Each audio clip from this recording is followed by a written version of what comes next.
les fromages français. Niveau B1. En latin, on dit formaticus caseus.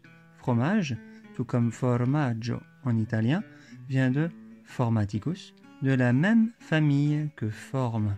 Cheese, queso, cacio, etc.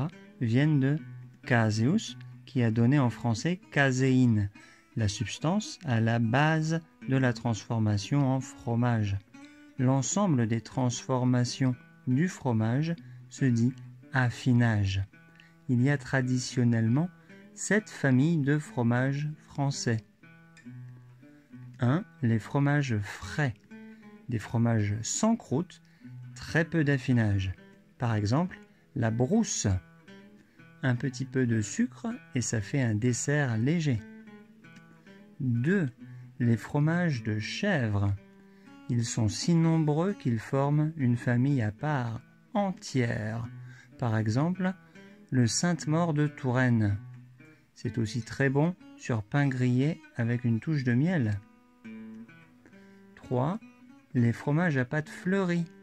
L'un des plus célèbres emprunte son nom au village dont il est originaire, le Camembert. Vous pouvez aussi le faire cuire 5 minutes au four. 4. Les fromages à pâte persillée. Les points verts qui le décorent ressemblent à du persil, mais c'est la trace d'une bactérie très bonne pour la digestion. Par exemple, le Roquefort, fromage au lait de brebis. Très bon avec un vin blanc doux. 5. Les fromages à pâte dure, cuite. L'affinage peut durer longtemps. Ce sont les fromages employés pour la fondue savoyarde. Par exemple, l'emmental. Très riche en protéines, c'est un petit encas sympa pour les sportifs. 6. Les fromages à pâte dure non cuite. La texture a un moelleux très intéressant. Par exemple, l'osso irati, fromage basque au lait de brebis. Ajoutez-y un peu de confiture de cerise. 7. Les fromages à pâte lavée.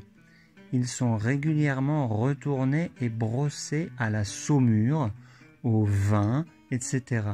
Par exemple, le maroilles à l'odeur forte. Goûtez la tarte au maroilles si vous pouvez. En règle générale, choisissez un vin de la même région que le fromage. Restez modéré. Le fromage est un sujet de discussion interminable. Laissez vos commentaires pour faire part de vos expériences et préférences. C'est tout pour cette fois. Likez, commentez, partagez. Merci encore, à la prochaine.